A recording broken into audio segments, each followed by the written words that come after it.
परमेश्वर का धन्यवाद हो। प्रभु आप सबको बहुत बहुत आशीष दे। हैप्पी क्रिसमस सबको, हैप्पी क्रिसमस। परमेश्वर आज के दिन आपके और आपके परिवारों को बहुत बहुत बधाई, हैप्पी क्रिसमस।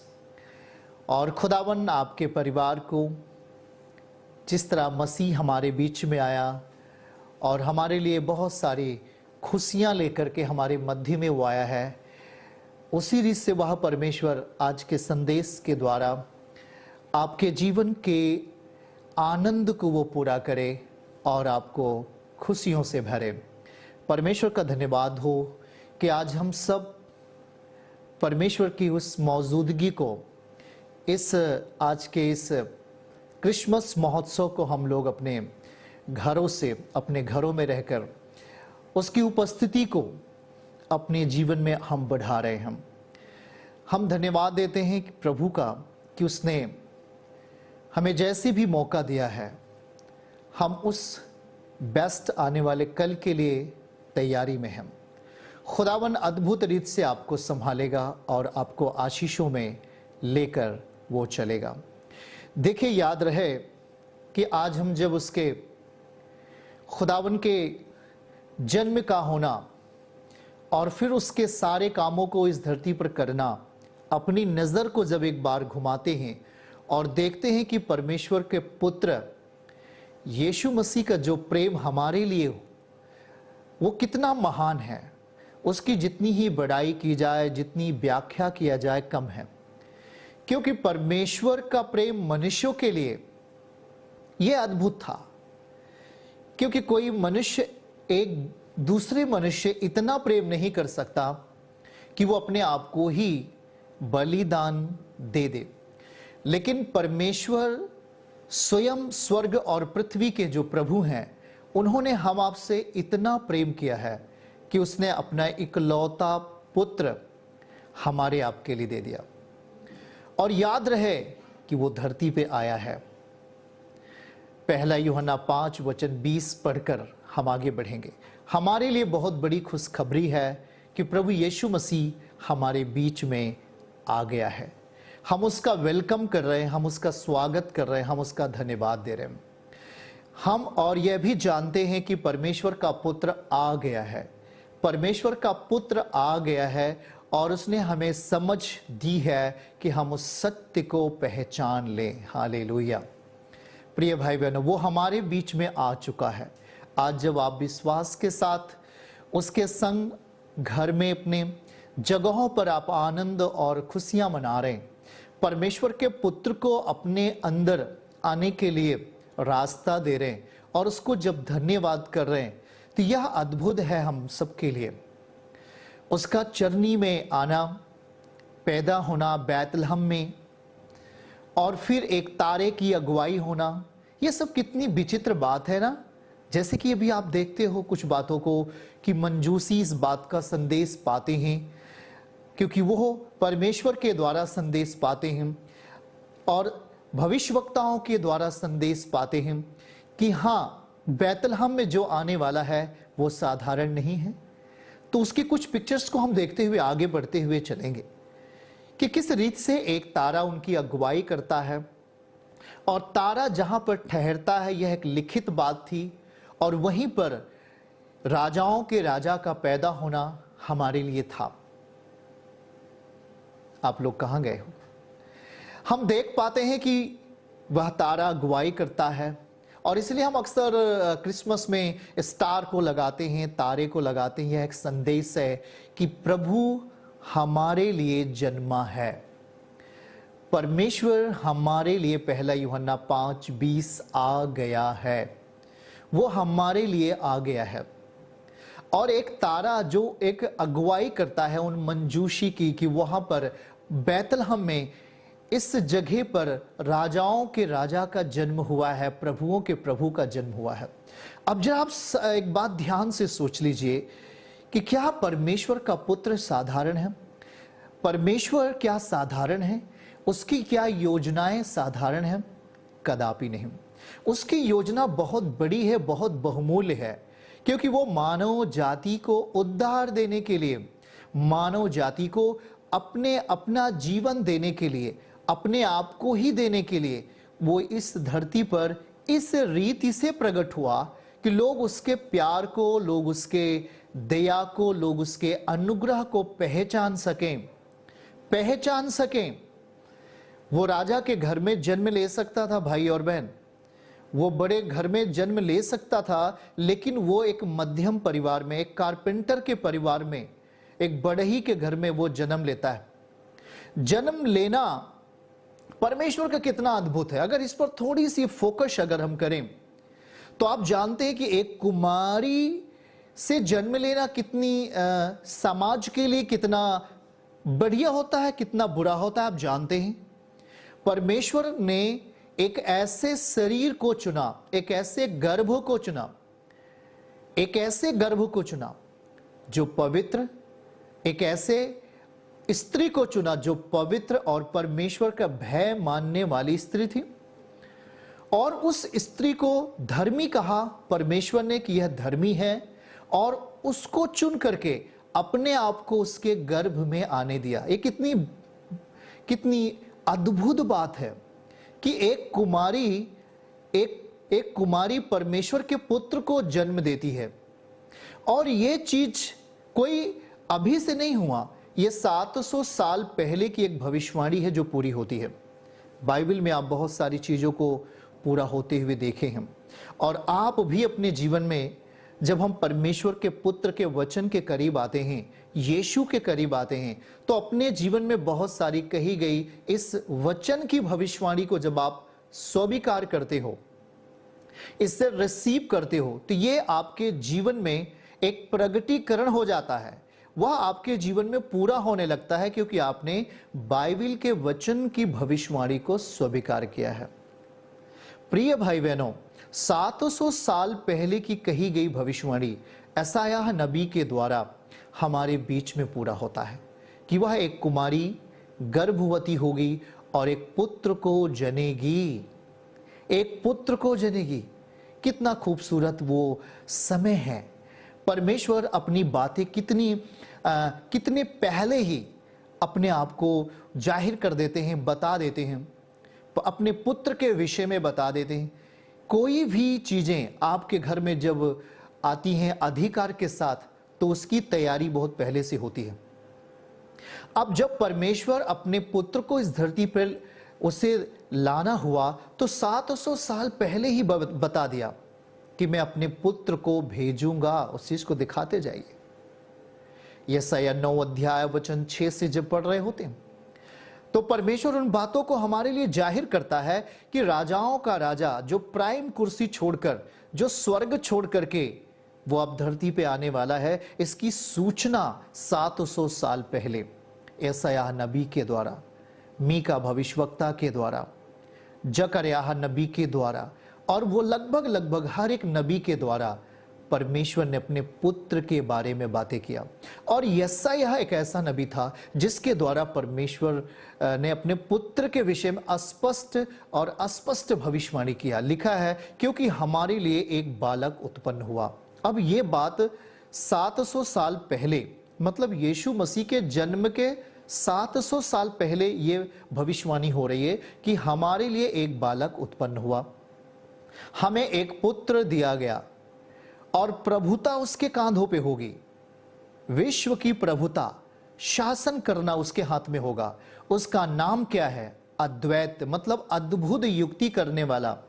आपके जीवन के लिए, हमारे जीवन के लिए, हर एक परमेश्वर के पुत्र पर विश्वास करने वालों के जीवन के लिए वह अद्भुत युक्ति करने वाला होगा।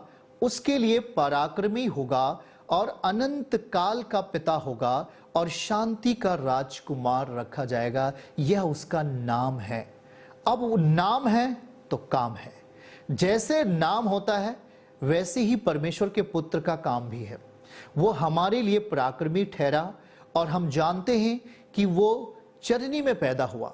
ऐसा बाइबल बताता है कि वो हमारे लिए बैतलहम में आया, और वो बैतलहम में जब पैदा हुआ तो उसको मंजूसी किस तरीके से रिस्पेक्ट करते हैं, सम्मान देते हैं। हम देखते हैं कि वो सोना, लोबान और गंधरस के साथ जाते हैं और दंडवत करते हैं, परमेश्वर को दंडवत करते हैं, परमेश्वर के पुत्र को दंडवत करते हैं और उसको महिमा देते हैं। और जैसे ही महिमा दे करके वो लोग बाहर निकलते हैं, तभी परमेश्वर का आत्मा मंजूसी के पास संदेश भेज देता है। क्या संदेश देता है?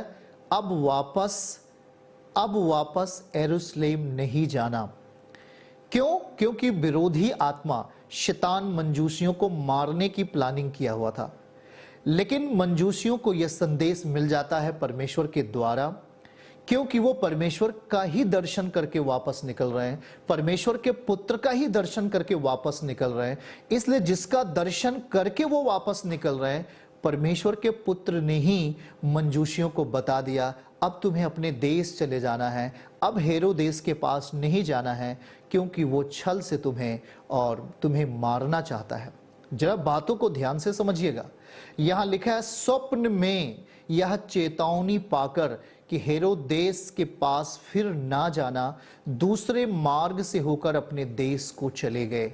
ये एक बहुत अद्भुत बात है कि परमेश्वर का पुत्र जैसी ही धरती पे आता है, वो पहले धर्मी यूसुफ को चुनता है, धर्मी मरियम को चुनता है, और चुनने के बाद जब ये संदेश यूसुफ को मिल जाता है कि मेरी पत्नी बगैर विवाह के गर्भधारण किया हुआ है, तो वो चुपके से, जरा ध्यान दो, कभी भी धर्मी व्यक्ति किसी को ओपनली या किसी को ऐसे बदनाम नहीं करते हैं। उनके अंदर परमेश्वर का एक वचन है कि किसी को बदनाम ना किया जाए, तो वो वचन को पूरा करते हैं। जैसे आप वचन को पूरा करते हैं, हम वचन को पूरा करते हैं, हम किसी को भी बदनाम नहीं करते। वैसे यूसुफ भी धर्मी था, वह किसी को बदनाम नहीं किया, चुपके से छोड़ देना चाहता था। लेकिन धर्मी होने के नाते वह परमेश्वर से जुड़ा हुआ व्यक्ति है, तो परमेश्वर भी देर नहीं करता और अपने दूतों को भेजता है, यूसुफ के पास जा और उससे बता दे कि तू मरियम को अपने पास लाने से मत डर, क्योंकि जो उसके गर्भ में है वह किसी मनुष्य की ओर से नहीं है, वह परमेश्वर की ओर से है। याद रहे, अगर आप धर्मी के लिस्ट में हैं तो परमेश्वर आपको स्वप्न में, परमेश्वर आपको किसी न किसी माध्यम से आपके जीवन का हल, सॉल्यूशन करता है और आपको संदेश भेजता है। अक्सर वो आप सोते समय गहरी नींदों में आपको स्वप्न दे देता है, जैसे यूसुफ को दिया कि उसे लाने से मत डर, क्योंकि जो उसके गर्भ में है वो किसी मनुष्य की ओर से नहीं है, वह परमेश्वर की ओर से है। तो यूसुफ उठता है और उसे अपने साथ लेकर के चल पड़ता है। आप जानते हैं, इसी तरह उसने मरियम के भी जीवन में बात किया है। तो आप जानते हैं कि परमेश्वर हमें अपना जब चुनता है, अपनापन जब अपना बना लेता है, तो वह एक ऐसे व्यक्ति को अपना बनाता है जो परमेश्वर का भय मानता है, जो खुदावन का डर मानता है और उसके वचन को पूरा करता है। उसे ही परमेश्वर अपनी योजनाओं में शामिल करते हैं, उसे ही अपनी बातें समझाते हैं और बताते हैं। तो प्रिय भाई बहनों, परमेश्वर का पुत्र कुछ इस रीति से मरियम के गर्भ में आया और वो फिर बैतलहम में पैदा हुआ। और जब पैदा होता है तो राजा हेरोदेस घबरा जाता है, क्योंकि इस एशिया भूखंड में कोई तो एक राजाओं का राजा पैदा हुआ है, प्रभुओं का प्रभु पैदा हुआ है, जिसके लिए स्वर्ग खड़ा हो गया है, जिसके लिए स्वर्ग खड़ा हो गया है। बाइबल कहती है कि स्वर्ग में परमेश्वर की महिमा होने लगी है। जब हम मत्ती पढ़ रहे होते हैं, स्वर्ग से परमेश्वर के पुत्र का क्या करते वो लोग, जैसे आज हम लोग क्रिसमस प्रोग्राम कर रहे हैं, क्रिसमस हम लोग ऑनलाइन मना पा रहे हैं अपने घर से, वैसे ही स्वर्ग में भी परमेश्वर के दूत खड़े होकर के धन्यवाद के गीत गाते हुए परमेश्वर के पुत्र का आदर कर रहे थे, उसकी महिमा कर रहे थे। उसका पैदा होना ही शैतान के कामों का नाश होना था। वो हमें छुड़ाने के लिए इस जगत में आया, वो हमें बचाने के लिए इस जगत में पैदा हुआ। आप जानते हैं कि जैसे ही वो पैदा होता है, वहाँ पर हेरोदेस का एक कमांड था, आज्ञा था। शैतान ने आज्ञा दे कि हर 2 साल से कम के बेटों को मार दिया जाए। इस तरीके से वहाँ पर एक नरसंहार हुआ प्रिय भाई बहनों। लेकिन परमेश्वर ने पहले ही जो होना था उसके एक दिन पहले ही यूसुफ को बता दिया स्वप्न में कि तू इस जगह को छोड़ करके मिस्र चला जा, मिस्र चला जा, क्योंकि परमेश्वर का पुत्र आ गया है। उसे कोई मार नहीं सकता, उसे कोई खत्म नहीं कर सकता। वो लीड करता है, वो अगुवाई करता है यूसुफ और मरियम की, क्योंकि यूसुफ और मरियम पवित्र जीवन जी रहे, परमेश्वर के भय में हैं। इसलिए हर समय हर घड़ी छोटे बालक की सुरक्षा करना परमेश्वर का काम था। और परमेश्वर जब आ गया है, खुदावन का आत्मा परमेश्वर के पुत्र के रूप में जब धरती पे आ गया है, तो वो क्या नहीं कर सकता। उसने तुरंत ही स्वप्न में बता दिया कि तुरंत इसे लेकर चला जा और मिस्र में चला जा, और वह मिस्र चला जाता है। प्रिय भाई बहनों, इस रीत से यूसुफ का जन्म होना हमारे बीच में, सॉरी, यीशु का जन्म होना हमारे बीच में होता है। और यीशु जब जन्म लेता है तो हमारे पापों को उठाने के लिए, हमारे गुनाहों को उठाने के लिए, हम जो जकड़े हुए थे, शैतान के फंदे में थे और मृत्यु के भय में थे, हम पर मृत्यु हुकूमत कर रहा था, हम पर शैतान हुकूमत कर रहा था, और वो बहुत सारे तरकीब से वो इंसानों को मार रहा था, फंसा रहा था, और लोग उद्धार में जाने के बजाय लोग पाप में, गुनाह में, शैतान के संग थे। और परमेश्वर का पुत्र हमारे बीच में आ गया और उसने अपने कामों को शुरू किया। आप जानते हैं कि जब वो 30 साल का हुआ तब वो प्रचार करना शुरू किया, और 3.5 साल उसने सेवकाई को किया, और 3.5 साल की सेवकाई में आज पूरा का पूरा विश्व बचाया जा रहा है। उसका प्रेम, उसकी करुणा, उसकी दया को लोगों ने देखा। एक पुत्र बनकर, खुदावन का पुत्र, मनुष्य का पुत्र कहलाने वाला, जो दूसरों के पापों और श्रापों को अपने ऊपर ले लिया। ये एक बहुत कठिन मामला था, बहुत कठिन मामला था कि एक व्यक्ति दूसरे व्यक्ति के पापों को कैसे ले सकता है। कभी नहीं ले सकता, क्योंकि एक मनुष्य और दूसरा मनुष्य दोनों पापी हैं। तो पाप और पाप कैसे हो पाएगा। परमेश्वर ने युक्ति बनाई कि एक पवित्र व्यक्ति को हाड़ और मांस में, हड्डी और मांस में जब तक इस धरती पे नहीं आएगा, तब तक वह इंसानों के पापों को कैसे ले पाएगा। इसलिए उसने एक ऐसे गर्भ को चुना, एक ऐसे स्त्री को चुना जो पवित्र जीवन जीती थी, किसी पुरुष का मुंह तक नहीं देखी थी। ऐसे स्त्री को परमेश्वर ने चुनकर अपनी महान प्रतिज्ञा को धरती पर पूरा किया। और जब वो पूरा कर रहा है तो उसके साथ आने वाले हर एक प्राणियों का जीवन, हर एक आत्माओं का उद्धार निश्चित निश्चित निश्चित होना है। तो उसने क्या किया, वो हमारे बीच में आया और वो हमारे बीच में बढ़ा और बढ़ा और बढ़ा और बढ़ता है। और वो पिता के गुड न्यूज़ को, उद्धार के संदेश को, सुसमाचार को, गुड न्यूज़ को लोगों को बताना शुरू करता है। और उसने क्या कहा, मत्ती 11वां अध्याय वचन 28 में उसे मालूम है कि मनुष्य किस खतरे में है, तो उसने ये वचन दिया, हे सब परिश्रम करने वाले, बोझ से दबे हुए लोगों, मेरे पास आओ और मैं तुम्हें विश्राम देता हूं। प्रभु यीशु मसीह हमें विश्राम देने के लिए आया, क्योंकि पाप ने इंसानों को जकड़ के रखा था। पाप के आने के वजह से इंसान अंधकार में कुछ भी काम करता है उसे मालूम नहीं। वे चोरी करता है, गुनाह करता है, पाप और व्यभिचार करता है, वो ऐसे गुनाह करता जाता है। उसकी जिंदगी में कोई भी वह आनंद जो परमेश्वर देना चाहता है उसकी जिंदगी में नहीं था। वो बंधा हुआ था, इंसान मर रहा था, धोखे में था, शैतान के धोखे में था, बीमारियों के धोखे में था, दुष्ट आत्माओं के जकड़ों में पड़ा हुआ था। उसे आजादी मिले तो मिले, कैसे मिले।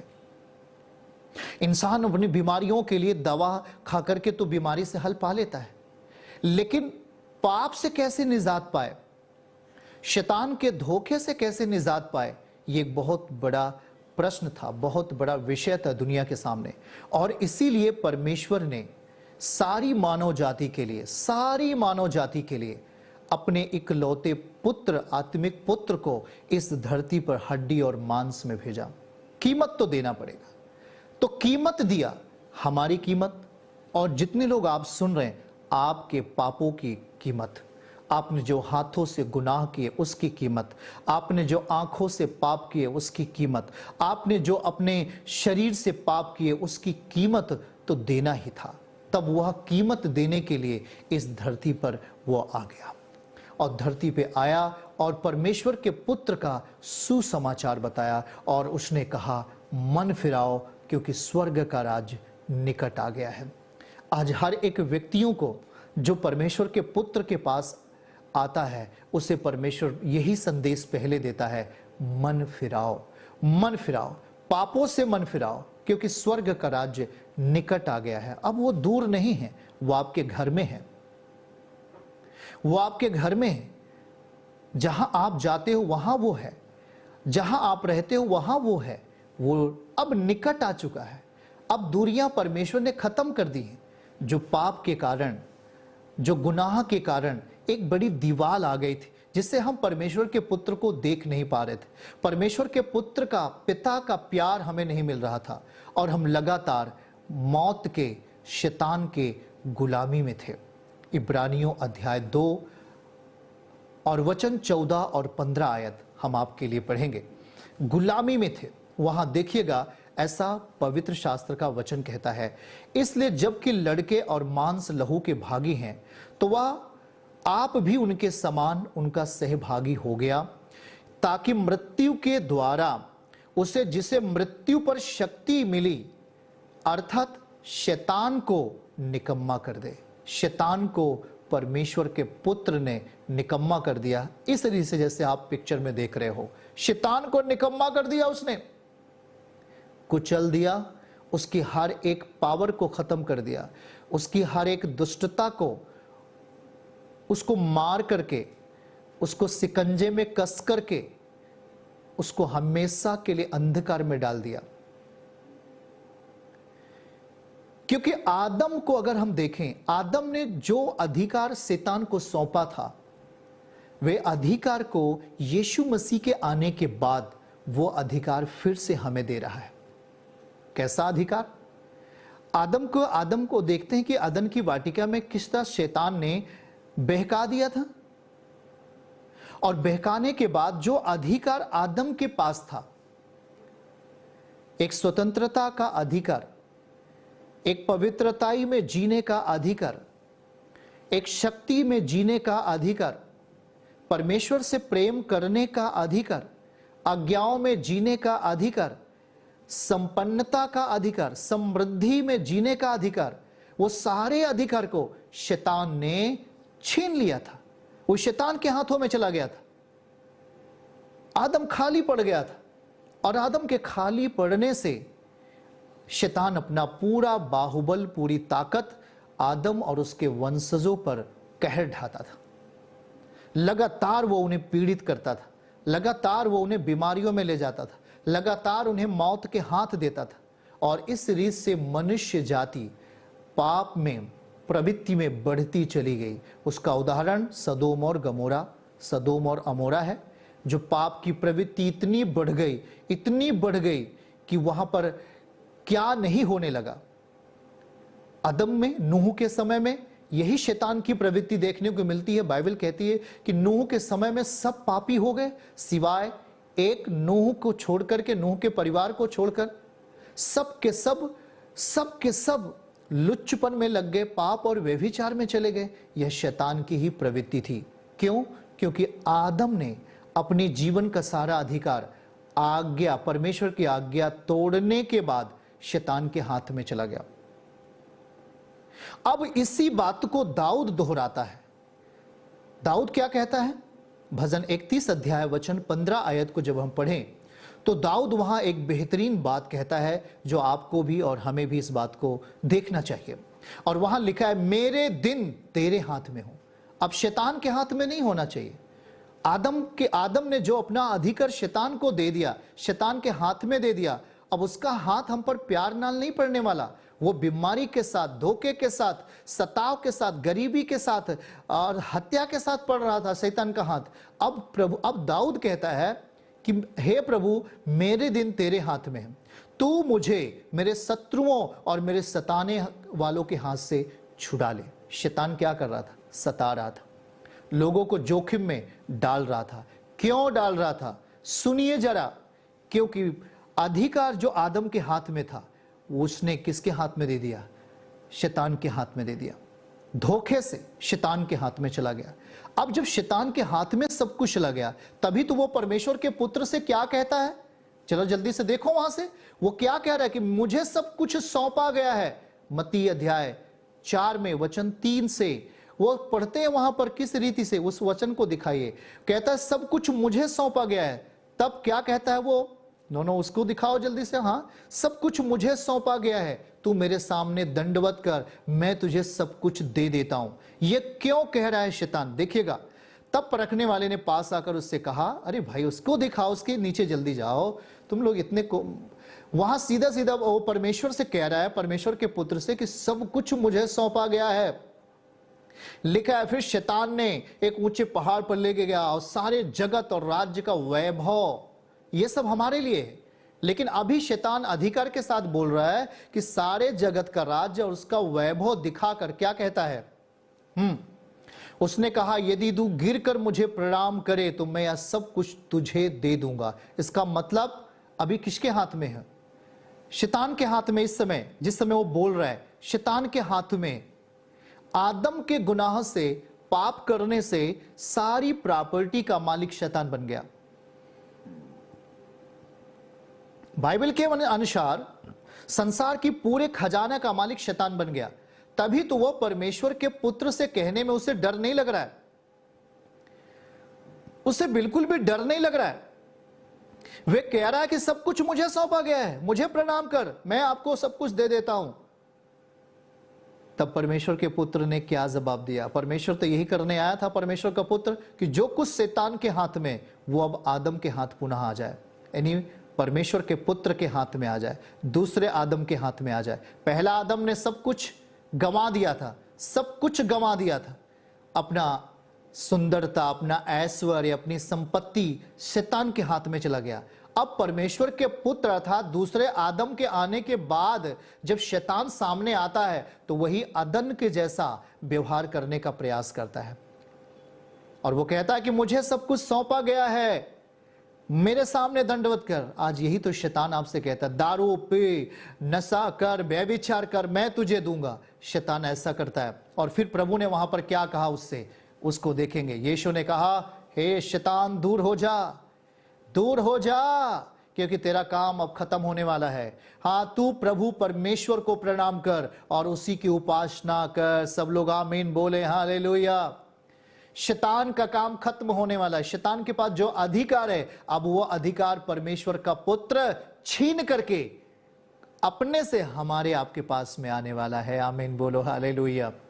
और यही हुआ, परमेश्वर के पुत्र ने अपने आप को सलीब पर लेके गया, क्योंकि बलिदान देना जरूरी था, बलिदान देना जरूरी था। क्योंकि पाप जो आप और आप सबके जीवन में था, दुनिया के जीवन में था, हम सबके जीवन में जो पाप थे, उस पाप का बदला प्रभु अपने ऊपर ले लिया। जो हमने वस्त्र पहन लिया था, पाप का वस्त्र जो पहन लिया था, झूठ का वस्त्र पहन लिया था, नफरत, ईर्ष्या का वस्त्र जो पहन लिया था, उसको प्रभु यीशु मसीह ने अपने ऊपर पहनकर सलीब पर चला गया, सलीब पर चला गया और सलीब पर उस पाप की प्रवृत्ति को जड़ दिया। हालेलुया। पाप की प्रवृत्ति को सलीब पर जड़ दिया, पाप को जड़ दिया उसने, और कहा कि अब तू मनुष्य के भीतर नहीं जा सकता शैतान, अब तू मनुष्य के भीतर काम नहीं कर सकता। इसलिए उसने कहा कि जो कोई मुझ पर विश्वास करेगा अब वो लज्जित नहीं होगा, अब वो शर्मिंदा नहीं होगा। क्योंकि अब जितने मेरे पास आ रहे हैं, जितने मेरे पास आ रहे हैं, मैं सबको विश्राम दूंगा, मैं सबको रेस्ट दूंगा, सबको रेस्ट दूंगा। चलिए पढ़िए उस आयत को, पहला पत्रस अध्याय 2 वचन 24 आयत को हम आपके लिए पढ़ते हैं। वहां देखिए, नोट कर लीजिए कितनी अद्भुत बात है। जो कुछ शैतान के अधिकार में था अब वो हमें मिल गया है, अब हमें मिल गया है। लिखा वह आप ही हमारे पापों को, ऐसा नहीं लिखा यीशु मसीह के पापों को, यीशु मसीह तो पवित्र है, वह पवित्र आत्मा है, पवित्र आत्मा में जन्म लिया, लेकिन वो हमारे और आपके लिए पापी बन गया, हमारे आपके लिए बाइबल कहती है पाप बन गया, पाप बन गया, पाप स्वयं बन गया। वो हमारे पापों को अपनी देह पर लिए हुए क्रूस पर चढ़ गया, क्रूस पर चढ़ गया। क्या लेकर के? हमारे पापों को, हमारे पापों को लेकर, इंसान को लेकर नहीं, इंसान को लेकर सलीब पे नहीं गया, हमारे पापों को लेकर के वो चला गया, सलीब के ऊपर चढ़ गया कि हम पापों के लिए मरकर अब धार्मिकता के लिए जीवन बिताएं, क्योंकि उसी के मार खाने से अब आप और हम चंगे हो गए हैं। आमीन, बोलिए हालेलुया। प्रिय भाई बहनों, मसीह ने कीमत को दे दिया। प्रभु यीशु मसीह हड्डी और मांस में पवित्र और पवित्र और पवित्र परमेश्वर हमारे लिए पापी बन गया, हमारे लिए पापी बन गया, और उसका जो खून बहा, उसके खून की जो कीमत थी वो हमारे आपके लिए थी। उसके खून के द्वारा हम आप निर्दोष ठहर गए, हम आप उसके लहू के द्वारा निर्दोष हो गए। पहला पत्रस अध्याय 1 वचन 19वीं आयत में ये बात को लिखा हुआ है कि यीशु मसीह के खून से हम आप निर्दोष हो गए। लिखा है, पर निर्दोष और निष्कलंक मेमने अर्थात मसीह के बहुमूल्य लहू के द्वारा हुआ हमारा उद्धार हुआ। हालेलुया। तो प्रिय भाई बहनों, ये खुदावन की एक योजना थी। जो कुछ हमसे छिन गया था, शैतान ने छीन लिया था, उससे पुनः हमारे जीवन में देने के लिए। क्या आदम कभी मरता? कभी नहीं। आदम यदि वो आज्ञा नहीं तोड़ता और अदन से बाहर नहीं आता, वो कभी नहीं मरता, वो अनंत काल तक जीवित रहता। हालेलुया। वो मरने के लिए परमेश्वर ने नहीं बनाया था आदम को, हमेशा जीवित रहने के लिए ही परमेश्वर ने बनाया था।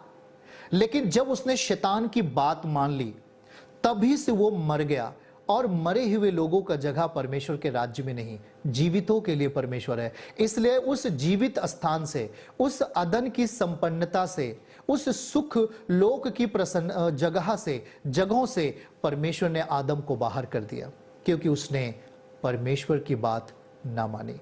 आज आपको भी सीख यही है, हम सबको एक सीख है कि परमेश्वर वो अधिकार, वो संपन्नता हमें फिर से देना चाहता है, और हमारे लिए एक अदन का निर्माण करना चाहता है, एक ऐसा जहां पर शैतान हारता है।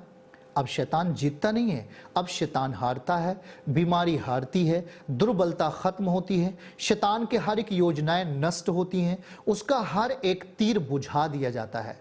क्योंकि अब हम वो आदम नहीं हैं जो अदन में थे, जिसने भरमाने में आकर के पाप कर लिया। अब हम वो आदम के संतान हैं जो खुदावन के लहू से, यीशु के लहू से, उस सेकंड आदम, दूसरे आदम के लहू से खरीदे गए हैं। अब हम कीमत देकर के मोल लिए गए हैं। अब हम पर शैतान का कोई जोर, शैतान की कोई भी युक्ति नहीं पड़ सकेगी। आमीन, आमीन, आमीन। इसलिए आज की तारीख में भी वो शैतान प्रयास करता है, शैतान प्रयास करता है। हाँ, आज की तारीख में भी शैतान का प्रयास होता है। आज भी आज्ञा ना मानने वालों में, ऐसा बाइबल कहता है, आज्ञा ना मानने वालों में आज भी वो काम करता है। जो आज्ञा नहीं मानते, जो परमेश्वर से प्रेम नहीं करते, जो उसके वचनों को अपने जीवन में पूरा नहीं करते हैं, उनकी जिंदगी में आज भी काम करता है। धोखे का आत्मा काम करता है, पाप और विलासिता और व्यभिचार का स्पिरिट आज काम करता है, और उन्हें वही फार्मूला देता है जो अदन में शैतान ने आदम को दिया था। तो प्रिय भाई बहनों, हमारे लिए सबसे बड़ा एक चरवाहा आ गया, हमारे लिए एक सबसे बड़ा विजयी जीवन देने वाला परमेश्वर हमारे पास आ गया। रोमियो 8 अध्याय जब 37 आयत को हम जब पढ़ें, तो वहां एक बहुत महत्वपूर्ण बात प्रभु यीशु मसीह वचन में लिखते। पौलुस क्या कहता है? रोमियो 8:37 में जब हम पढ़ें, तो वहां एक अद्भुत बात लिखी गई है कि इन सब बातों में उसके द्वारा, मसीह के द्वारा, शक्तिशाली खुदावन यस्सु के द्वारा, जिसने हमसे प्रेम किया, पिता ने हमसे प्रेम किया, हम जयवंत से भी बढ़कर हैं। पर किसके द्वारा?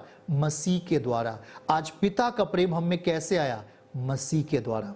यदि मसीह हम में नहीं आता तो पिता का प्रेम हम नहीं समझ पाते। अगर परमेश्वर अपने पुत्र को नहीं भेजता तो हम जयवंत नहीं हो पाते। शैतान आज भी पाप और व्यभिचार में ढकेल देता, आज भी वो आपको हरा देता, आज भी वो आपको धोखे में डाल सकता था। वो कह सकता था, मेरे सामने दंडवत कर, मेरे हाथों में सब कुछ सौंपा गया है। जो उसके हाथों में सौंप दिया गया था ये पाप के कारण था। लेकिन जब आप पवित्रताई के साथ जीवन जीते हैं, जब आप विश्वास के साथ जीवन जीते हैं, तब बाइबल का वचन कहता है, पहला यूहन्ना अध्याय 2 वचन 7 आयत, तब हमारी जिंदगी में ये आ जाता है। क्या? पहला यूहन्ना अध्याय 2 वचन 7 आयत, हे प्रियो, मैं तुम्हें कोई नई आज्ञा नहीं लिखता, पर वही पुरानी आज्ञा जो तुमने आरंभ से सुनी है। यह पुरानी आज्ञा वह वचन है जिसे तुमने सुना है। जो वचन है, जो आपने सुन लिया है, इसी को अपनी जिंदगी में फॉलो करने के कारण, अपनी जिंदगी में इसे हम पूरा करने के कारण हम शैतान पर जयवंत होते हैं। हालेलुया। वो हमें अब हरा नहीं सकता, वो आपको हरा नहीं सकता, लेकिन वो हमारी जिंदगी में प्रबल तब हो जाता है जब हम परमेश्वर की आज्ञाओं को, जो हथियार है परमेश्वर का वचन, तोड़ देते हैं। आज्ञा कभी नहीं तोड़ना। परमेश्वर का पुत्र हम में जीवित है जब तक उसकी आज्ञा हमारे अंदर जीवित है। जब हम उसके वचन को पूरा कर रहे हैं, परमेश्वर का पुत्र हमारे लिए आया है। हालेलुया। हम जब पापी ही थे तभी तो मसीह हमारे लिए क्या हुआ? रोमियो अध्याय 5 वचन 6 आयत को पढ़ेंगे। हम क्या थे तब प्रभु हमारे लिए आया। हम बहुत कमजोर हो गए थे, निर्बल हो गए थे आदम के गुनाह करने के कारण। देखिएगा, क्योंकि जब हम निर्बल ही थे, बलवान नहीं थे, हम कोई पूछने वाला नहीं था, बीमारी मार रही थी, धोखा, शैतान की युक्तियां मार रहे थे, दूसरों के सामने हाथ फैला के जी रहे थे, शैतान का धोखा बड़ी तेजी से काम कर रहा था, लोग आंसुओं के साथ चल रहे थे, कोई उनका सहारा देने वाला नहीं, कोई उनको पूछने वाला नहीं, कोई उनसे प्यार करने वाला नहीं, सब कुछ अलग थलग और बिखरा हुआ था। उस टाइम में परमेश्वर का पुत्र इस धरती पर, इस एशिया भूखंड में हमारे लिए जन्म लिया, हमसे प्रेम करने के लिए और प्रेम की सही परिभाषा को बताने के लिए परमेश्वर का पुत्र हमारे बीच में आ गया। और वही लिखा कि जब हम निर्बल ही थे तब मसीह ठीक समय पर, यह राइट समय होता है हमारे लिए जब परमेश्वर का पुत्र हमें मिलता है और आपको मिलता है। ये एक सही समय है हमारे लिए, गुड चांस है कि परमेश्वर ने हमसे प्रेम कर लिया और ठीक समय पर भक्तहीनों के लिए मरा। उसका मरना हमारे लिए बहुत जरूरी था, उसका मरना हमारे लिए बहुत जरूरी था। शैतान उस समय भी प्रयास करता है जब चेले यीशु मसीह के साथ चल रहे थे, जब मालूम हुआ कि परमेश्वर का पुत्र बलिदान होगा, तब चेलों के अंदर किस तरह शैतान काम करता है और वो कहता है कि हाँ प्रभु, तू मेरे लिए मरेगा। अरे नहीं नहीं नहीं नहीं, तू मेरे लिए नहीं मर सकता। वो परमेश्वर को इस धरती के उस इमोशनल में फंसाना चाहता था।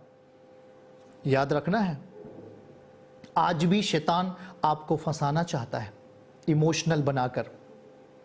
नहीं नहीं नहीं नहीं नहीं नहीं नहीं, परमेश्वर का पुत्र मर गया, अरे नहीं मरना चाहिए। अरे वो मरा हमारे लिए सही रीति से, वो मरने के लिए ही आया ही था, कीमत देने के लिए आया ही था। अगर वो मरता नहीं तो आप और हम जीवित नहीं होते। जो अधिकार आदम के पास था, शैतान ने अदन में छीन लिया था, वो अधिकार आज आपको और हमें नहीं मिल पाता। वो हमें ऐश्वर्य, संपदा, वैभव जो हमें स्वर्गीय जीवन से मिलता है, वो हमें नहीं मिल पाता। हमारे लिए परमेश्वर की अगुवाई, ठीक समय पर परमेश्वर का गाइडेंस हमारे जीवन में नहीं आ पाता। आज भी हम लताड़े जाते, शैतान के द्वारा मारे जाते, पाप और गुनाह में, नशे में, पाप और व्यभिचार में जीवन व्यतीत करते। हमारे लिए कोई रास्ता नहीं था, पर परमेश्वर ने जो युक्ति की, हम निर्बल ही थे, शैतान ने निर्बल कर दिया था। पाप इंसानों को निर्बल कर देता है। पाप आने के बाद इंसान निर्बल हो जाता है, वो झूठ बोलने लगता है, वो व्यभिचार करने लगता है, उसको गलत कामों में आनंद मिलने लगता है। यही है शैतान की चाल, यही है पाप की प्रवृत्ति, पाप का स्वभाव। आप सच्चे काम से भागते हो, बुरे काम में मन लगाते हो, यह शैतान की प्रवृत्ति होती है। और इन्हीं कामों से, इन्हीं पाप के कामों से छुड़ाने के लिए हम निर्बल हो गए थे। हम कोई अच्छा काम कर ही नहीं पा रहे थे, हम धोखे के साथ जी रहे थे, गुनाह के साथ जी रहे थे, कोई अच्छा काम कर ही नहीं पा रहे थे। तब प्रभु हमारे लिए सलीब पर आया, तब प्रभु हमारे लिए इस धरती पर आ गया। उसका प्रेम, यूहन्ना 3 अध्याय 16, परमेश्वर ने जगत से ऐसा प्रेम किया वो उसने नहीं लिखा एक जाति एक धर्म से। उसने कहा परमेश्वर ने, पिता ने जगत से ऐसा प्रेम किया कि उसने अपना इकलौता पुत्र हमारे लिए दे दिया, ताकि जो कोई उस पर विश्वास लाए वो नाश ना हो परंतु अनंत जीवन पाए। तो प्रभु हमें अनंत जीवन देने के लिए, हम नाश ना हो पाप के कारण, गुनाह के कारण, व्यभिचार के कारण, चोरी हत्या के कारण, गलत कामों के कारण हम नाश ना हो परंतु अनंत जीवन पाए। तो हमें अनंत जीवन का वारिश होने के लिए परमेश्वर का पुत्र का आना अति आवश्यक था। वो आ गया शक्तिशाली रूप में, वो आ गया शैतान को मारने के लिए, वो आ गया था शैतान को हराने के लिए। तो ठीक समय है आपके लिए भी, ठीक समय हमारे लिए भी।